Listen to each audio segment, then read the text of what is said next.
हो गया ना। बस रोलिंग।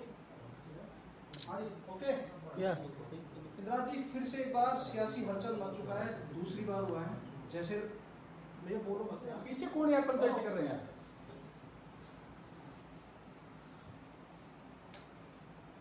रोलिंग। इंदिरा जी, फिर से एक सियासी हलचल हो चुकी है। जैसे कोरोना काल समाप्त हुआ तो फिर से सचिन जी दिल्ली पहुंच गए हैं। कुछ विधायक कह रहे हैं कि हमें जो पद मिलना चाहिए था मिला नहीं, तो इसके लिए आपके विचार क्या हैं, क्या कहना चाहिए?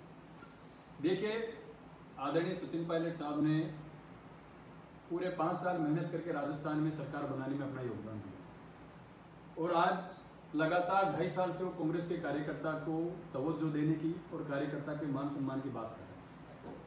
पायलट साहब ने एक बात कही कि मंत्रिमंडल का विस्तार होना चाहिए। आज 1 साल से 20 मंत्रियों के द्वारा सरकार चली जा रही है।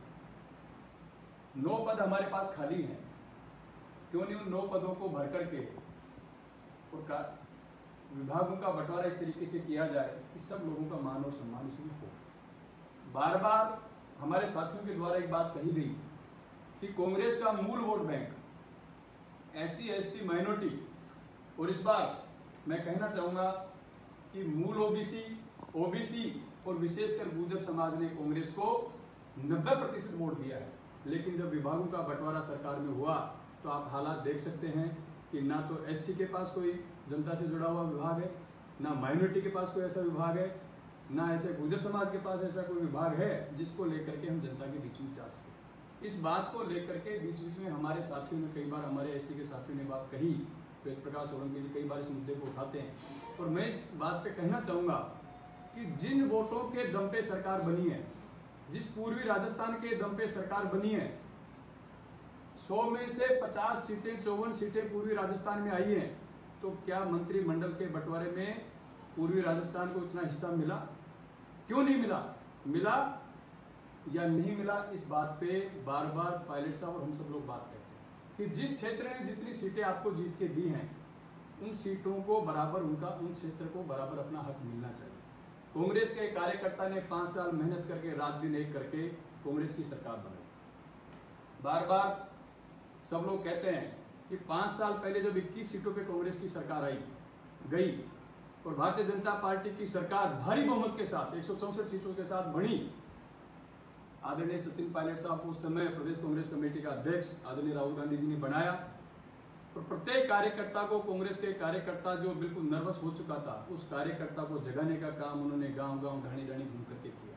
हजारों किलोमीटर की यात्राएं करी, 100 किलोमीटर की किसान पैदल यात्रा करी, राहुल गांधी जी के साथ किसान पैदल यात्रा करी। उसके बाद कांग्रेस के कार्यकर्ता में जोश उत्पन्न हुआ। आप देखिए, जिस समय कांग्रेस विपक्ष में थी और भारतीय जनता पार्टी की सरकार राजस्थान में थी, उसके चंद दिनों बाद पार्लियामेंट चुनाव के 3-4 महीने बाद जब विधानसभा का चुनाव हुआ तो 4 में से 3 उपचुनाव कांग्रेस पार्टी को जिता करके पायलट साहब ने और पूरी कांग्रेस पार्टी ने दिए। उसका परिणाम भी आप लोगों के सामने आया। उसके बाद लोकसभा के चुनाव आए, विधानसभा के चुनाव आए, अजमेर और अलवर लोकसभा चुनाव जीतने का काम किया। उस कार्यकर्ता में जोश भरने का काम पायलट साहब ने किया। एक सक्षम नेतृत्व वही है जो अपने कार्यकर्ताओं में, अपने पार्टी में जोश भरने का काम करे, और वो काम पायलट साहब ने बखूबी से इस राजस्थान में किया और उसी के दम पर सब कार्यकर्ताओं को साथ लेकर के अच्छा टिकट वितरण करके और राजस्थान में कांग्रेस पार्टी की सरकार बनाने का काम किया। लेकिन जिन मुद्दों पे हम लोगों ने चुनाव लड़ा, जिन मुद्दों पे, जिस मैनिफेस्टो पे कांग्रेस पार्टी ने चुनाव लड़ा, उनकी अनदेखी जब हुई तो पायलट साहब ने इस बात का मुद्दा उठाया। इस बात को लेकर के पिछले साल हम सब लोग दिल्ली गए, कांग्रेस पार्टी के सामने हम लोग हमारी बात रखी।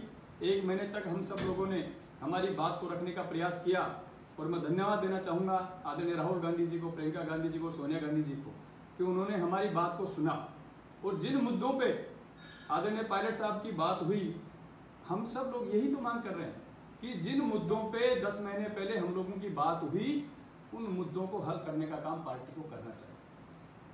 और कांग्रेस आलाकमान इस मामले में सतर्क है।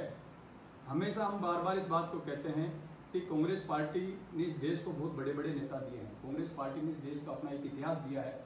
हम सब लोग चाहते हैं, हम सब लोग कांग्रेस के लोग, हम लोग ये चाहते हैं कि कांग्रेस पार्टी मजबूती से इस देश में वापस खड़ी हो और इस राजस्थान में 2023 में हम सब लोग वापस कांग्रेस पार्टी की सरकार बनाने का काम करें।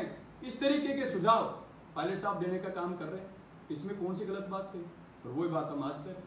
ठीक है कि आपने अपनी बात रखी है पायलट साहब के द्वारा जो आपके पास बात आई है, लेकिन इसमें अगर मंत्रिमंडल का विस्तार नहीं होता है तो पायलट साहब और उनके साथ जो विधायक है वो क्या कदम उठाएंगे?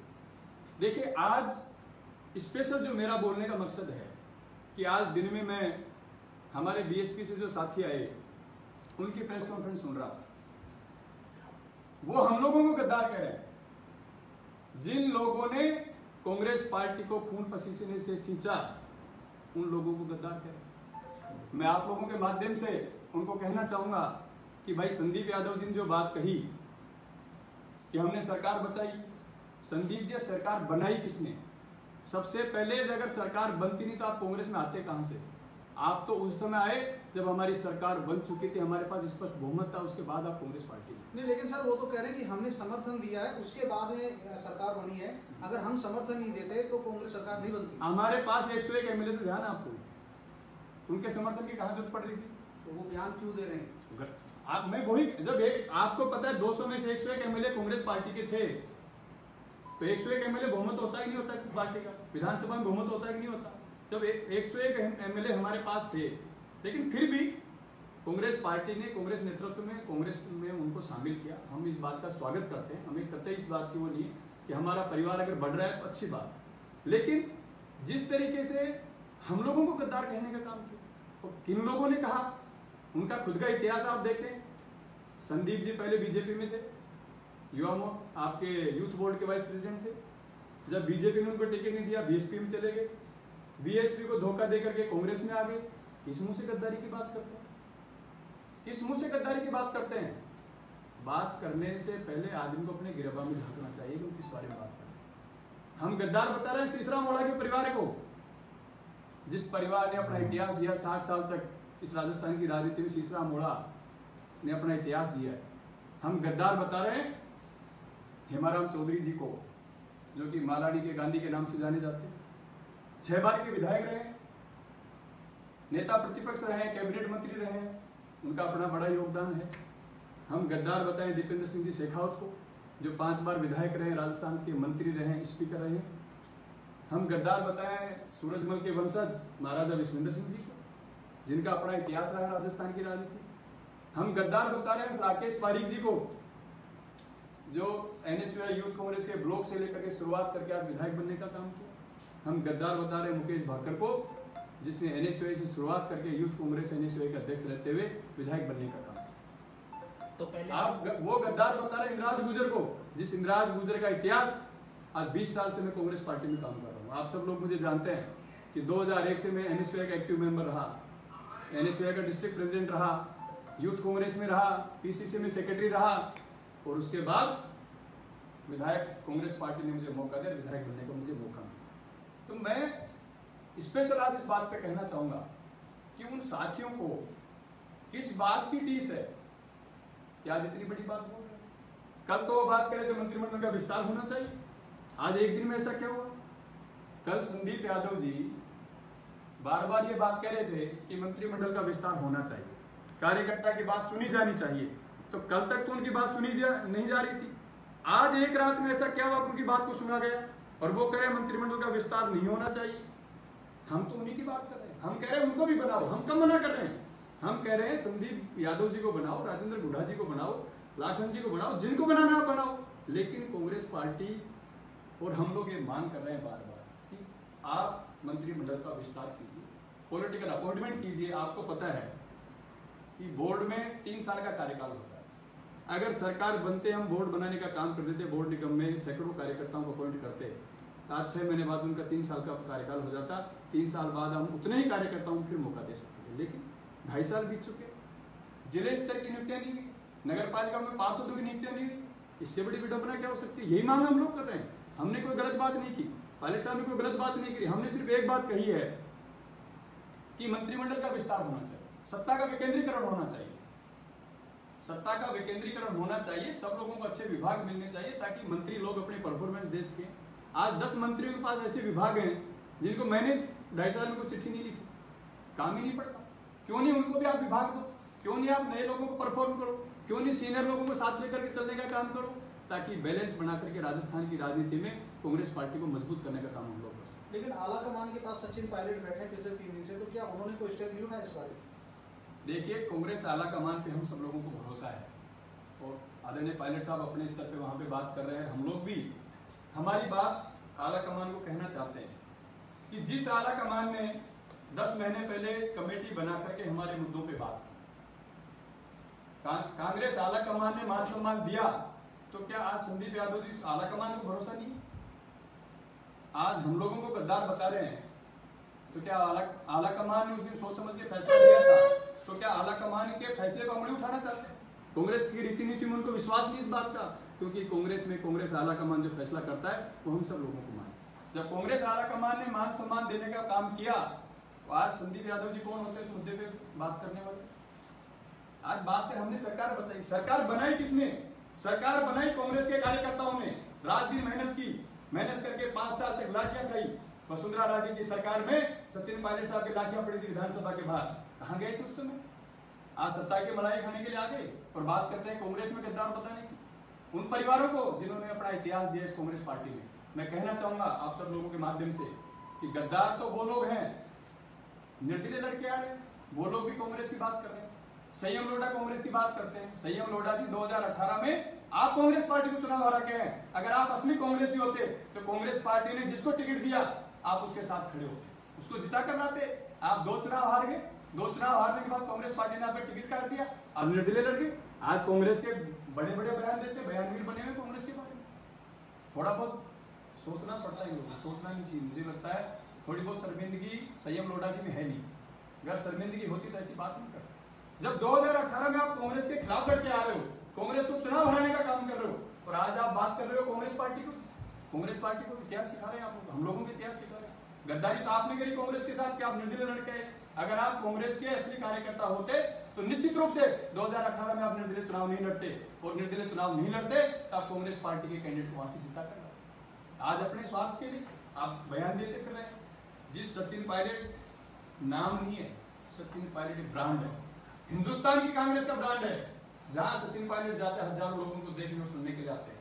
मैं आप लोगों के माध्यम से बताना चाहता हूं, आज का उत्तराखंड का दौरा था, ये तो राजस्थान की बात है। उत्तराखंड का दौरा आपने सोशल मीडिया के माध्यम से देखा होगा, किस तरीके से हजारों लोग सड़कों पे उनको देखने के लिए खड़े, उनको सुनने के लिए खड़े। सचिन पायलट इस देश की कांग्रेस का ब्रांड चेहरा है, उसको ये लोग निकाल नहीं सकते। और सचिन पायलट और उनके परिवार ने जो इस कांग्रेस पार्टी को दिया है, स्वर्गीय राजेश पायलट जी इस देश के किसान नेता जिन्होंने अपना एक इतिहास इस कांग्रेस पार्टी को दिया, उनके बारे में वो लोग उठा रहे हैं जो खुद कर रहे हैं। और परसों का भरोसा नहीं, कहां रहेंगे इनका? परसों का भी भरोसा नहीं, कहां रहेंगे? कांग्रेस में रहेंगे कि नहीं रहेंगे? लेकिन हम लोग कांग्रेस में थे, कांग्रेस में हैं और कांग्रेस में रहेंगे, और कांग्रेस पार्टी में रह करके मजबूती से हम लोग हमारी बात को रखेंगे। इसमें किसी से हम दबने की बात नहीं। बीजेपी में शामिल होने की बात आ रही है, जैसे कि आप पहले भी कांग्रेस में रहेंगे, तो ये बात उड़ रही है या बात आ रही है सामने, इसके लिए क्या कहना है? ये सिर्फ कुछ लोगों के द्वारा फैला गया प्रोपेगेंडा है।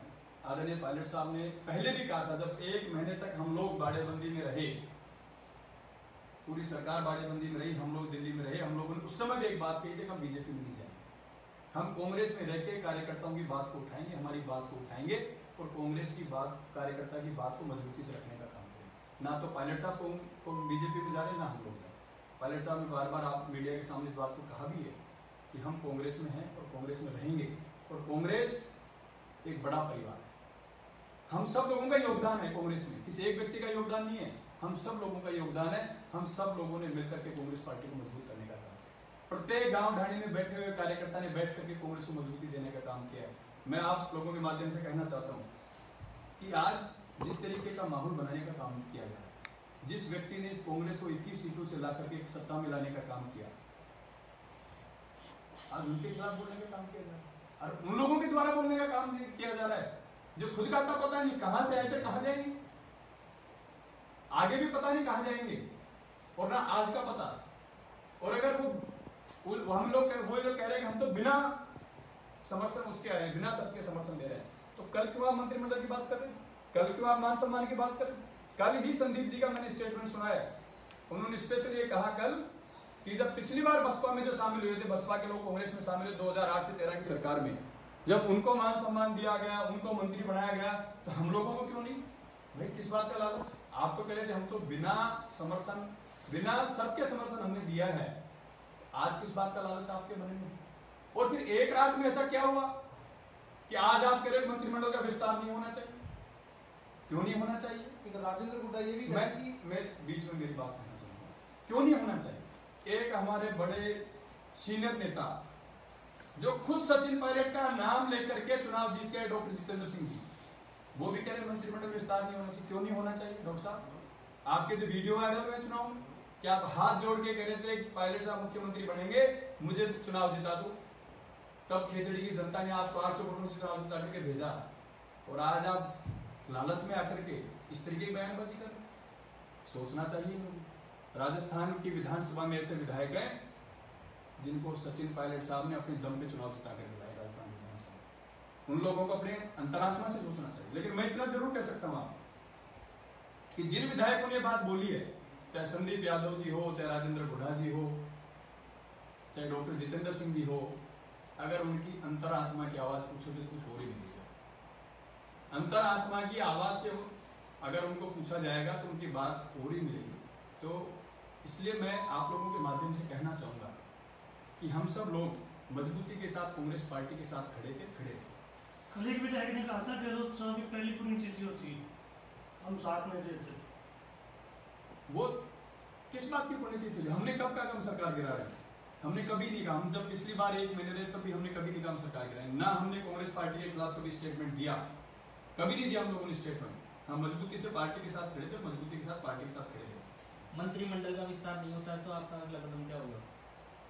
पायलट साहब जो भी निर्णय करेंगे, वो हमारे नेता हैं, जो भी निर्णय पायलट साहब करेंगे हम सब लोग उनके निर्णय के साथ खड़े हैं। और समय आने पे ये भी पता चलेगा, आज जब गिनती की बात कर रहे हैं कि कितनी गिनती है, तो समय आएगा तो गिनती का भी पता चल जाएगा किसके साथ कितनी गिनती, किसके साथ कितने सर खड़े हैं। क्योंकि 2023 के चुनाव